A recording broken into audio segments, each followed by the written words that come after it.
Selamat sore para netizen dimanapun kita berada. Salam inspirasi bagi kita semua. Ini menarik begitu ya. Sahganda Nainggolan yang menyebutkan saya ingin begitu, Jokowi lengser langsung kita adili. Kesalahan dia banyak. Ada apa begitu ya?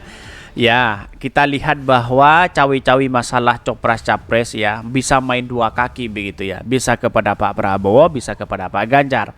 Yang jelas kalau Pak Ganjar jadi presiden, yang jelas Pak Jokowi tidak punya peran penting di situ begitu ya, karena sudah menjadi mantan ya presiden begitu. Yang menjadi peran penting itu adalah karena Pak Ganjar petugas partai. Ya, siapa begitu kan? Ya tentu ya ketua partainya di situ begitu ya.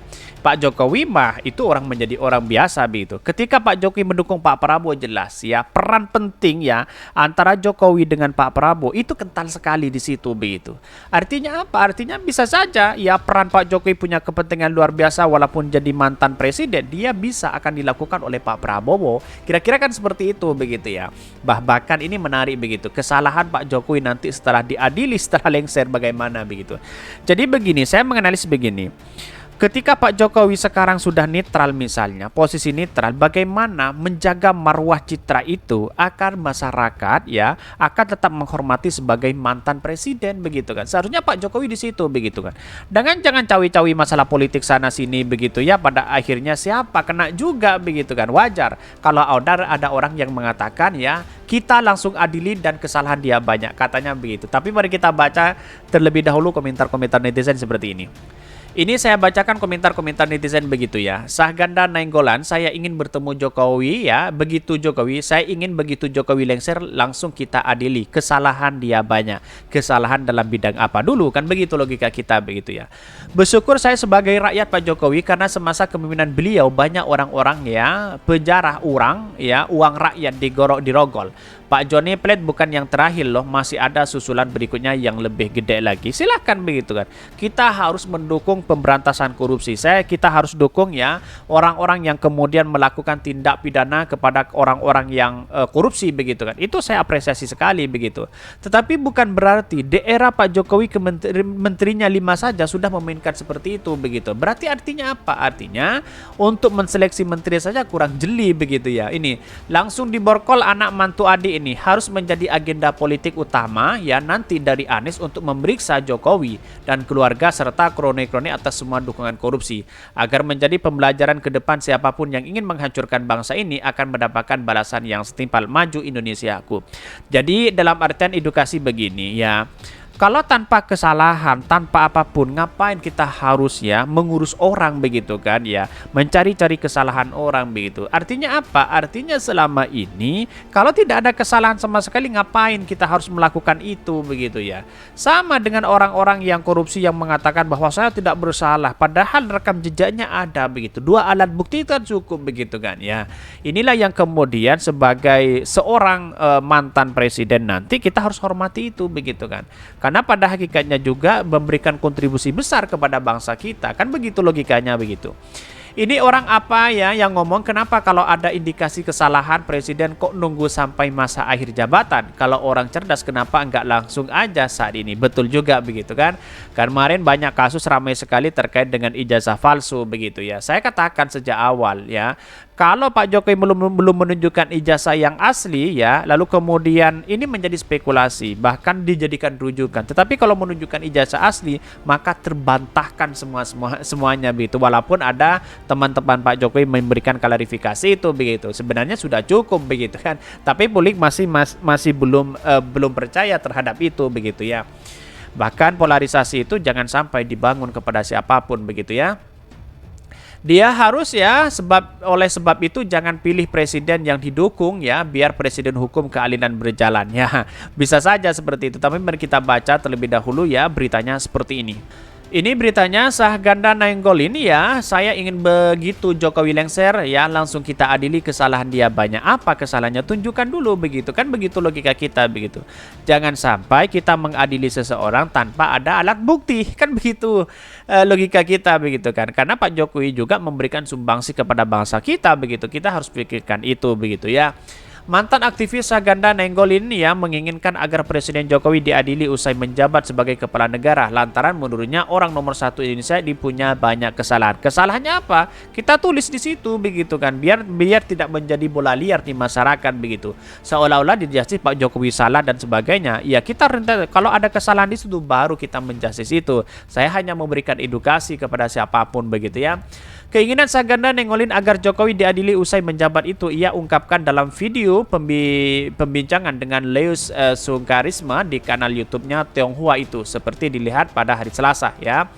Bahkan dalam video berjudul pernyataan keras Saganda Nainggolan jika Jokowi jatuh tersebut awalnya Leo Sukarni meminta pendapat Saganda soal pernyataan Ketua DPD Lanyala yang menyinggung oligarki.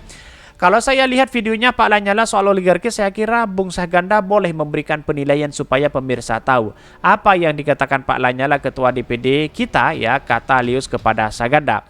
Saganda pun menjawab ya, kemudian menyinggung soal kekuatan rakyat melawan oligarki di masa kepemimpinan mantan Presiden Soeharto ya. Temannya, bisakah kekuatan rakyat itu melawan kekuatan oligarki? Karena Mega Bintang itu lahir pada tahun-tahun ya, pada tahun-tahun di mana Soeharto merasa sangat berkuasa dan kemudian rakyat berkumpul melawan itu. Menurutnya situasi seperti itu di era Soeharto juga terjadi masa pemerintahan Jokowi saat ini di mana oligarki sangat berkuasa. Ya, inilah kita mulai menemukan titik temu bahwa oligarki yang menguasai ini semua bisa saja itu terjadi. Tetapi kesalahannya apa begitu? Walaupun dikendalikan oligarki, kesalahannya apa begitu kan, begitu logika kita begitu ya. Bahkan ini juga situasi di mana Jokowi dan oligarki sangat berkuasa di mana rakyat disuruh bergerak melawan. Terkait hal itu menanggapi pernyataan Lanyala dalam pidatonya yang menekankan bahwa masyarakat harus melawan kontrol oligarki terhadap negara saat ini. Kalau itu saya setuju begitu. Kita bagaimanapun oligarki yang ada saat ini kita harus kontrol siapapun mereka begitu kan ya. Jangan sampai dimanfaatkan bagi mereka begitu kan. Satu-satunya kedua lembaga negara yaitu Lanyala berpidato menekankan bahwa negara ini dikontrol oligarki dan kita harus melawan kontrol oligarki. Lebih jauh Saganda Nainggolan juga mengapresiasi Ketua DPD Lanyala yang menggerakkan kelompok-kelompok progresif untuk melawan oligarki. Padahal dia bisa saja masuk ke dalam kelompok oligarki itu. Bisa saja begitu kan. Karena kita dinamis begitu dalam artian bahwa kalau tidak ada oligarki mana mungkin kan, begitu logika kita begitu. Sedangkan biaya ongkos nyalon itu luar biasa begitu banyaknya begitu kan, triliunan begitu ya. Lebih lanjut Saganda Nainggolan pun mengungkapkan keinginan agar Presiden Jokowi diadili usai menjabat lantaran menurutnya kesalahan mantan wali kota itu sangat banyak dan banyak saat menjabat sebagai kepala negara. Bahkan saya pengen Jokowi jatuh kita diadili karena banyak kesalahan. Wah, ini luar biasa begitu ya. Loyalis Anies Baswedan Saganda Nainggolan menyuruhkan agar menangkap Presiden Joko Widodo dan keluarga untuk kemudian dipenjara di pulau terpencil ya. Pernyataan Saganda itu viral di media sosial Twitter, diunggah oleh akun Twitter ya, dikutip pada hari Selasa 14 Maret 2023 ya. Bahkan Saganda menuding bahwa Jokowi dan anak-anaknya telah merampok uang rakyat. Di mana begitu kan? Kita harus jelas di situ begitu ya. Tidak hanya menjadi bola liar begitu. Jadi kalau mengambil uang rakyat, ngambil di mananya begitu kan ya. Tetapi kalau pembantu Pak Jokowi dari kementerian banyak sekali yang melakukan tindak pidana korupsi begitu kan. Tetapi kalau Pak Jokowi saya rasa tidak, mana ada begitu, buktinya mana begitu kan. Kan begitu logika kita begitu. Kita kan harus punya dua alat bukti untuk mentersangkakan orang begitu ya.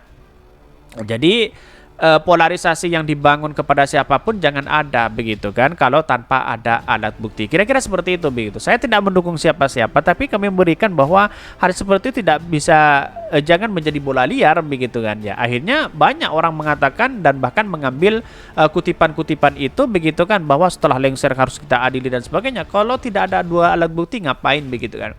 Dia menilai harta yang dimiliki oleh anak-anak Jokowi tak masuk akal, padahal mereka banyak usaha penjualan pisang dan martabak yang katanya hasilnya miliaran kan begitu. Kita telusuri di situ begitu kan. Ya bagaimana bisa diaudit kok dari BPK, kan begitu logika kita begitu. Ini banyak sekali sebenarnya data yang diungkapkan di sini ya. Bahkan ini menurut LKHBN pada 2020 jumlah kekayaan orang nomor satu di Indonesia itu masih sebesar 63,6 miliar ya. Setahun kemudian hartanya bertambah 7,8 miliar dan totalnya 71 miliar. Ya kita telusuri itu begitu kan bisa dilaporkan. Ada KPK, ada dan sebagainya begitu kan ya. Kita tahu seperti apa begitu kan. Tetapi kalau hanya ngomong tanpa data kan tidak bisa begitu. Tapi kan ini kan sudah ada bukti data ya di bawah ini menyertakan data di sini begitu ya. Tetapi kalau menurut saya pribadi buktikan aja begitu kan. Kan ada pengadilan, ada KPK dan sebagainya begitu kan. Ada BPK yang kita audit begitu. Oke, mungkin itu yang kami sampaikan. Tonton terus channel Hodari Podcast hari ini kan ada berita-berita menarik dan viral setiap harinya. Salam para netizen, salam inspirasi bagi kita semua. Jangan lupa di-subscribe channel YouTube Hodari Podcast Rakyat ini.